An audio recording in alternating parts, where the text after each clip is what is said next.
Security গার্ডকে আপনার চেয়ারে বসাবেন? চুপ, আমি যেটা বলি সেটাই করি। না না স্যার, আমি সিকিউরিটি গার্ডই ঠিক আছি। আমি আপনার ওই দামি চেয়ারে বসতে চাই না। আপনি বলছেন, আমি তাতেই খুশি হয়েছি। এত মহান সাজিস না, সবসময় তুই জিততে থাকস। পরীক্ষার হলো যদি না দেয় তা আজকে আমি চেয়ারে বইতালাম হইলে না। আজকে থেকে তুই এই সাইড দেখাশোনা করবি, আমি ওই সাইড। কি পারতি না? অবশ্যই স্যার। আবার স্যার বন্ধু ক।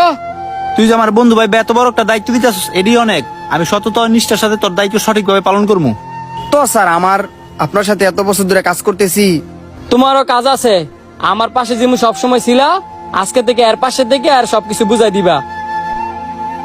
ওকে স্যার, আপনি যেটা বলবেন ওইটাই করবো। আজকে থেকে আর সবকিছু বুঝাই দাও, যাও। আচ্ছা।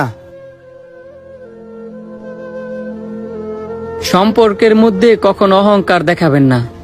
আজকে আপনার আছে, কালকে আপনার নাও থাকতে পারে। ভিডিওটি ভালো লাগলে সবাই বেশি বেশি করে শেয়ার করে দিবেন।